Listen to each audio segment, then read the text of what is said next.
This is Evangelist George McTire of the Word of God Ministry coming at you once again with hopefully a short clip. I keep on trying to say or keep these clips short, but they always wind up running um, over 30 minutes or something like that, up to an hour. So I'm going to try to keep this as short as possible. What I want to talk about today is a class of people that, as I, you know, associate with them and, talk with them and things like that, listen to how they think and so forth, I find myself,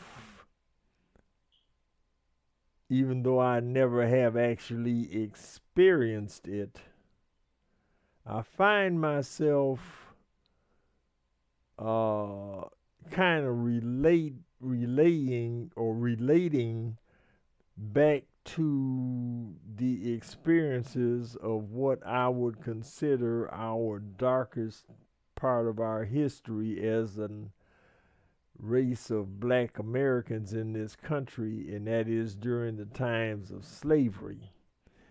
And listening to these people and how they think and how they react to circumstances and so forth, I have to come to the conclusion that what I am looking at is an individual, actually, it's groups of individuals that I would call a plantation Negro. Plantation Negro. Now, people say, well, George, why are you always consistently uh, talking about what's wrong with the black community? Don't you know that the white community has this many problems and so forth, and other groups have problems and things like that? Why are you harping on the black community? Well, the main reason why I harp on the black community is because I happen to be black. And knowing how the plantation Negro feels, if a white person were to point out these problems to the black community and say the black community, the problem that you have is because of this, that, and the other, right away that white person would be called a racist. You know it, I know it. You can try to disagree with it or whatever you want, but that's the case. What would happen?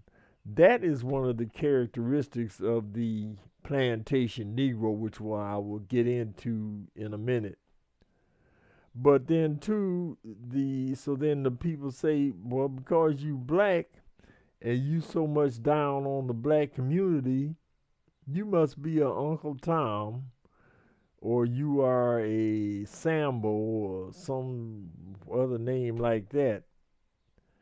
And that's another thing that is prevalent upon with the plantation Negro. Always wanting to accuse somebody else for their problems. They don't want to face the fact that their problems are mainly due to the fact of the decisions that they make, and anybody in their community that happens to try to tell them something like that, they get labeled as a traitor, as an Uncle Tom, as a Sambo, and so forth. All of these things are part and parcel of what I would call the characteristics of the plantation Negro. Now let's look at some of these characteristics. Like I said, I'm gonna try to keep this short. I'm not gonna get into too much detail, hopefully, but I go as the Spirit leads me. One of the characteristics of the plantation Negro, and these are not in any specific order, even though I wrote them down as I was led to write them down, but these are some of the characteristics of the plantation Negro. The plantation Negro is someone who is functionally illiterate. Now, what do I mean by functionally illiterate? What I'm talking about is a person whose state of being is where an individual is totally incapable of taking care of themselves. And as is the case with newborn babies, they are totally dependent on others, like the master, for their well being. This means that the person can't make decisions. They are, even when they're given certain tasks to do, or told to think a certain way, or given information of how to use that information to better themselves, they just cannot do it because they can't understand how this adds with that, or whatever the case may be. It's just, they're in a position where they have to I'm not saying they necessarily have to be clothed, but they have to depend on people for their food, for their shelter, for their health care, for this, that, and other. Enter the case for why I say that this is a plantation Negro, because if you go back to the times of slavery, even though they were being beaten and starved and things, but to a certain point they still depended on the master to take care of them. So, as is with the black community today, we have a political party that essentially takes up the role as being the master. And we look to them, or whether you look to them, I don't. You look to them for taking care of your health care and things like that.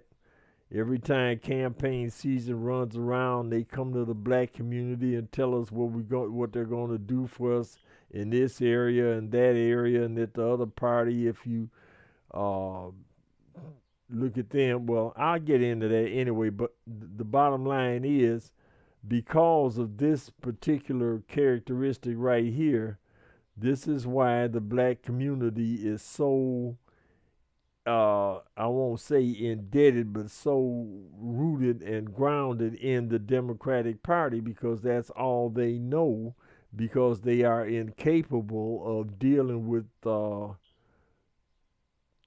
anything else other than that. The Democratic Party is all they know, so they put their total support and things in they don't make a decision unless the Democratic Party tells them what to do.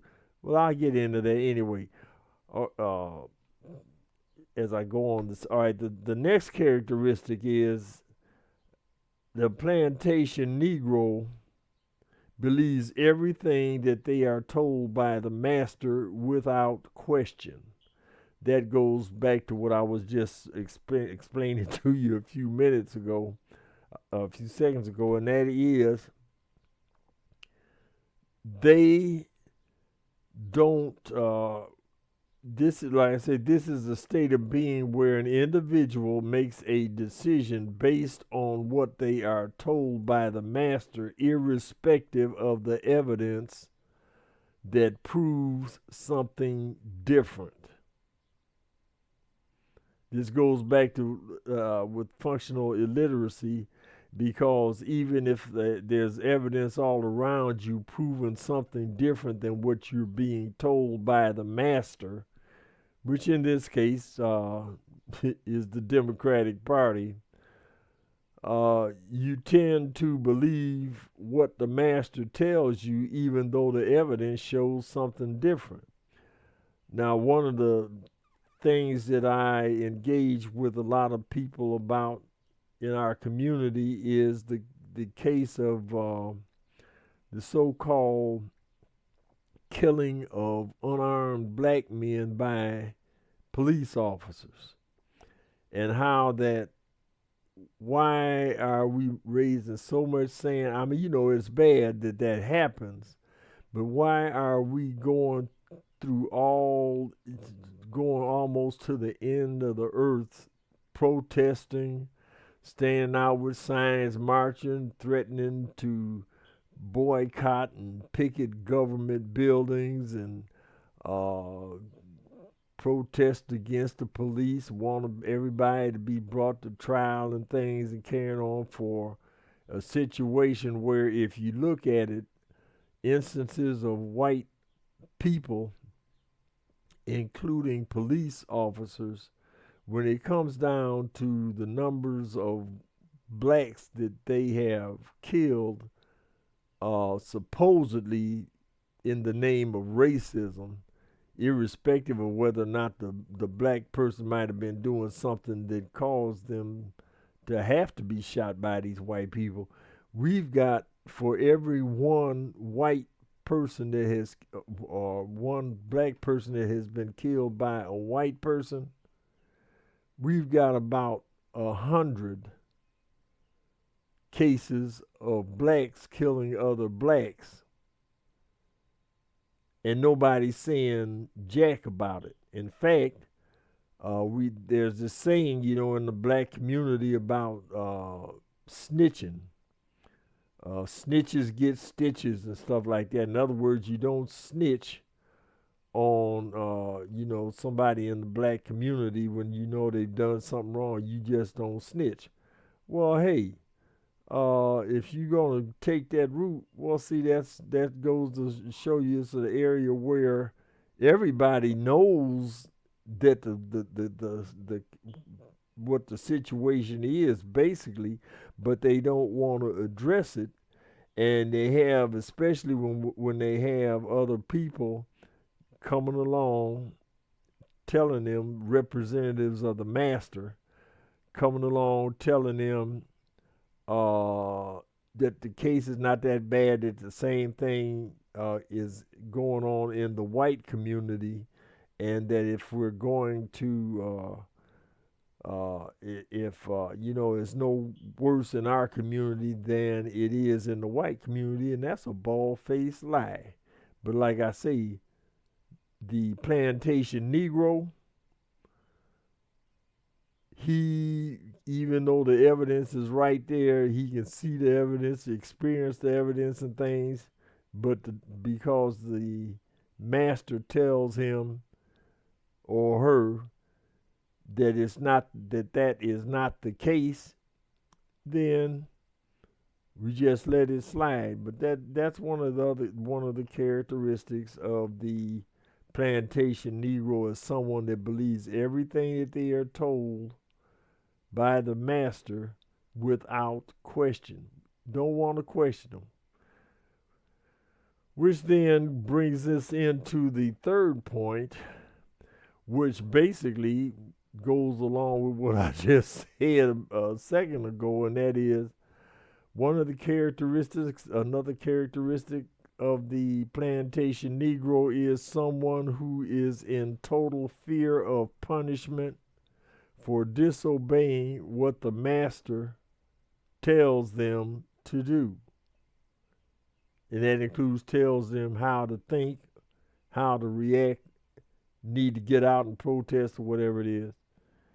And basically, this is a state of being where an individual is afraid of questioning what they are told by the master for fear of some kind of retribution from their master. Now, we can see that right off the bat. I mean, the same thing was going on back in slavery 300 and some odd years or so ago. and going on today. Black folks don't want us, don't question the Democratic Party about anything. If you do, you get shut down, shouted down. Uh,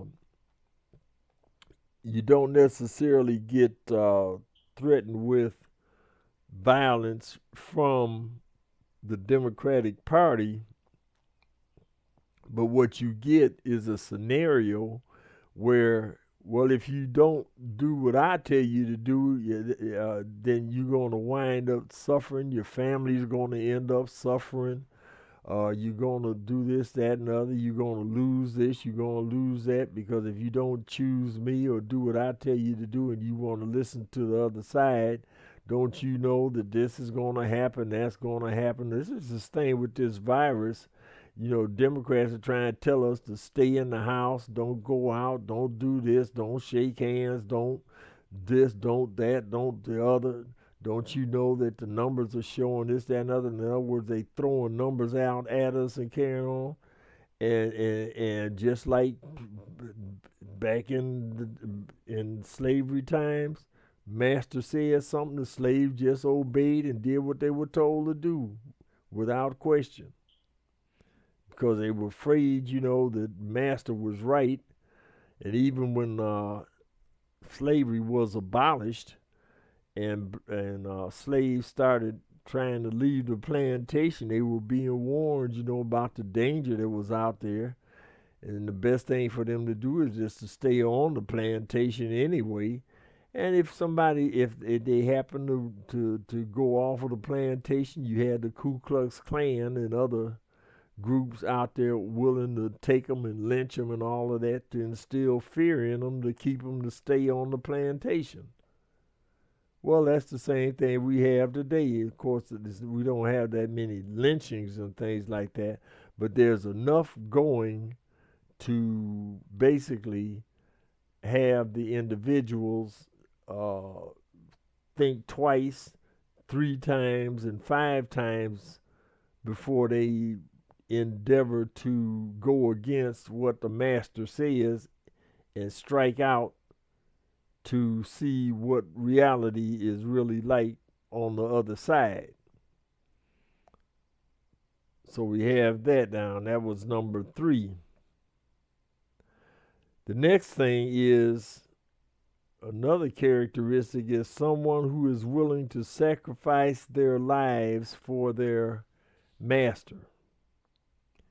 This is a state of being where an individual who, in the face of danger now, is willing to sacrifice their life to save the master and his property. I know a lot of you probably heard the old story about the slave on the plantation, that when he saw his master's house on fire. Now remember, the master is somebody that would essentially starve the slave, work them half to death, beat them when they didn't do what they were told to do, with whips and things like that. Rape their, in the case of women, the master would sometimes rape the slave's wife if he even had a wife. Might even rape the kids or something, whatever it is. But yet and still, this slave, when he sees the master's house on fire, would run in the house and help, try to get all of the master's family out of the house. And it even helped try to extinguish the fire, even at the risk of his own life. You've heard that story. And then after they, if they managed to put the fire out, then the slave would comment to the master, "Well, boss, that was a close one. We almost lost our house." Now, the significance of that is, here's the slave actually was so brainwashed and so attached to the master that he actually thought that the master's house was his house. In other words, he thought that they were all one big happy family.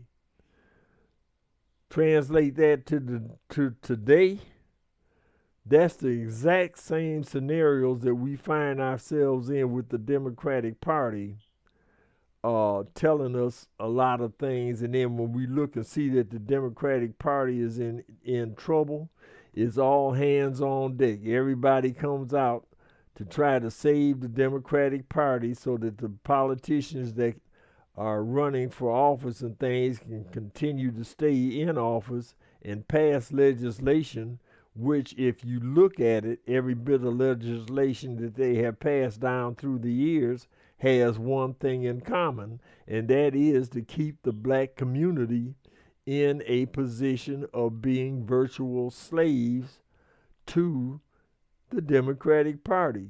They don't do anything for us other than provide us with the necessary things to keep us physically able to go to the polls and vote for them. But as far as trying to help us get out of this pit that we're in, the bottom of the barrel in the economic community in this nation, they aren't about to do that. In fact, you look at what's been happening with this coronavirus and things that's plaguing the nation and things, and listening to what the Democrats are saying, this virus has been completely destructive to the economic gains that the black community has made under this president.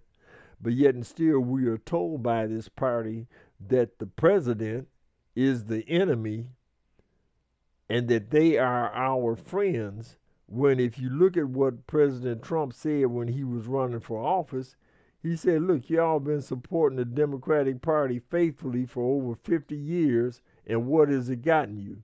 Nothing. He said, why don't you go on and give me a try? You don't have anything to lose.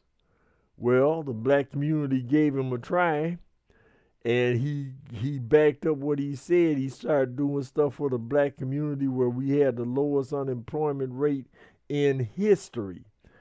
The best, more of us were getting off of the welfare system, which is the way Master takes care of us, welfare, food stamps and things like that. We were able to get off of that and be able to take care of ourselves and our families, buy cars and houses and things like that.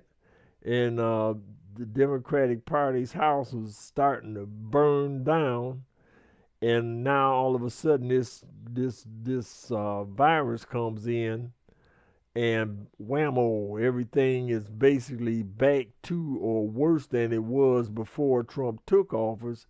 And what is everybody doing? Instead of looking at the evidence of the fact that the Democratic Party was in a state of situation where they were facing annihilation, something comes up during an election year to destroy all of what we have achieved, put us further in a position to have to be more dependent on the Democratic Party. So when we go to the polls in November, we will vote for them.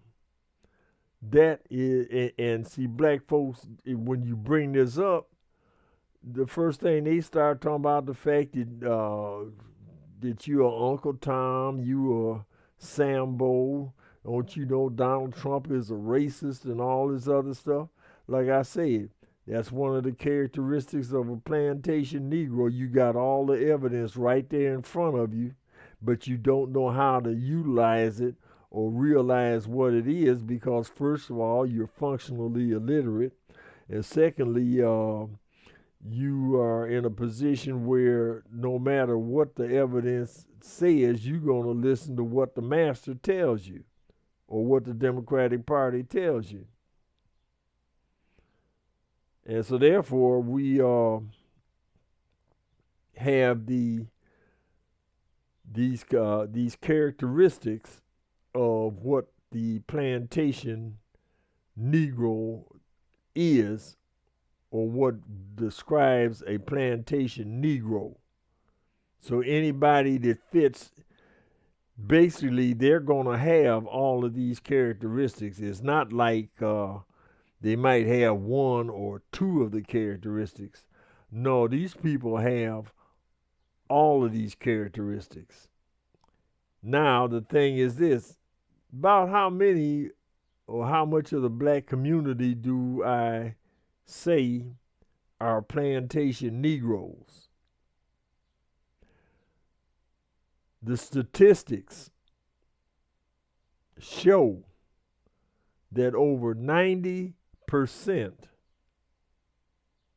of the black community can be classified as being plantation Negroes, because that is the number of people that, irrespective of what evidence is being presented, what is presented on the news, if you just happen to be listening to a station that does not, cover up certain things and gives you all of the facts so you can make your own decision. That's one of the things about the masters news organizations and outlets, is they don't give you the right numbers and things so that you could make determinations on your own. But at the same time, if you're too functionally illiterate, well, if you can't do math, it's kind of hard to present statistics and things to you whereby you can make a decision based on the numbers. But that's part and parcel of the characteristics of a plantation Negro. And just in case you haven't understood when I was saying who is the master is the Democratic Party. Now, what else takes place on the plantation that we need to look at? Well, the thing is, plantations need overseers. Now, what is an overseer? An overseer is a person who, in a lot of instances, is a specially designated slave who, at the master's request, keeps an eye on their fellow slaves and comes to warn the master or tell the master when a slave is acting up, something goes wrong, where there might be some sort of threat being circulated about what some people want to do to the master because of something, or they're planning on escaping or something like that. The overseer's job is to essentially tell the master. And then the master will go out and get the slave sometime. Then he'll have the overseer take the whip or whatever it is and beat the slave. And so much so that the fear becomes, the slaves begin to fear the overseer, which is a fellow slave, just like they do the master. So in other words, the overseer is the master's right-hand man. Well, with that the case back then, do we have any overseers today? Yeah, definitely. We got the likes of the Reverend Jesse Jackson, the Reverend Al Sharpton, the Reverend Professor Michael Eric Dyson, a few talk show hosts like Joe Madison, the Black Eagle on Sirius XM, and others, all of which use their abilities and things to stir up fear or whatever it takes to get blacks who sometimes might be thinking about abandoning this sinking ship that the Democratic Party, they're sinking house and things, they're thinking about abandoning it. And the Democrats tell these overseers, get out there and tell the black folks that if they vote for the other people, this is going to happen. They're going to lose their food stamps. They're going to lose their health care. They're going to lose this, that, and other. And these people willingly go out and do it. Now the question is, why do they do it? I'm going to close in about 5 minutes, hopefully. Why do they do it? Because the master, naturally, if you're the overseer, you get better food, better housing, better benefits, and this, that, and other. That's what these people are doing, why they're doing what they're doing. So we have that as a concern. I don't like to necessarily try to say that people are doing things that they're doing them knowing full well what the circumstances are. I would like to say that in most instances, these overseers are doing things because, among other things, like I say, other than money, power, prestige, or something like that, some of them really may not know what is actually going on. And I would rather say that they are ignorant in that aspect than to say that they actually know what's going on, knowing what the circumstance is going to be, knowing what the end result is going to be, and they're doing it anyway for the money. You understand what I'm saying? But I don't excuse them really, other than the fact that they are working for somebody who is basically trying to keep the black community in a position of being on a virtual plantation. And these overseers, the Jesse Jacksons, Al Sharpton, Michael Eric Dysons, and Joe Madisons and such, go along with it. Now, in closing, I would like to say this. All of these things that I've said about what these plantation Negroes' characteristics are, if you're going to be in a position where you need to depend on somebody to take care of you because you're unable to do it for yourself, if you are going to be someone that is going to obey or follow directions of somebody telling you to do something, even though things appear to be different, if you're going to be someone that is fearful of punishment or something because you dare to question or go against what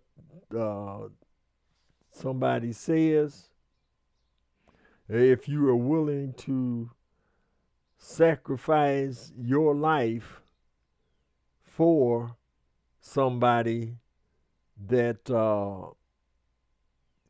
is a master over you, then I would say that these conditions and so forth is the same position that I am in, and a lot of others are in that are Christians, because as Christians we realize that our total dependence is on the Word of God. We also know that what God says a lot of times doesn't appear to be, it doesn't make a lot of sense to us. But because God said it, we're going to believe it anyway, because God knows more about what's going on than we do. In fact, the Bible says, if you it said Matthew chapter number 10 and verse number 28 says, "And fear not them which kill the body, but are not able to kill the soul, but rather fear him which is able to destroy both soul and body in hell." All of this allegiance and loyalty and risking your lives and believing everything you're told by a bunch of people who don't know from one minute to the next what is going to happen. If you're going to fear anybody, if you're going to trust anybody so much so that you're going to risk your own life for it and be worried about who you being punished, I'd be more worried about punishment and things about what God can do, as the scripture just says. I say these people out here, only thing they talking about is welfare and this, that, and the other, and carrying on to get you to support them, and they do it through promoting fear, but none of them can do anything to you or help you when it comes to eternity. And since this party is a party that's at war with God in the first place, why in the world would you want to be part of that party and support what that party is doing? You're going to have to answer to God for it one day. Now, the question is, do you want to, which one of the two would you rather have?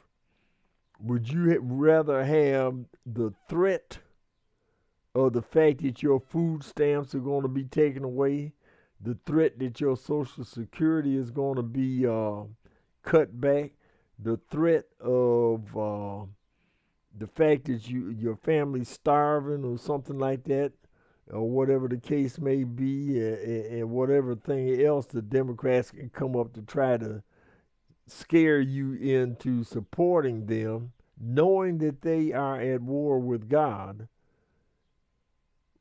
Would you rather worry about that, or would you rather worry about the certainty of what God has to say about being able to destroy your body and soul in hell for eternity? Case is up to you, people. This is Evangelist George McTire, once again. I am out of here.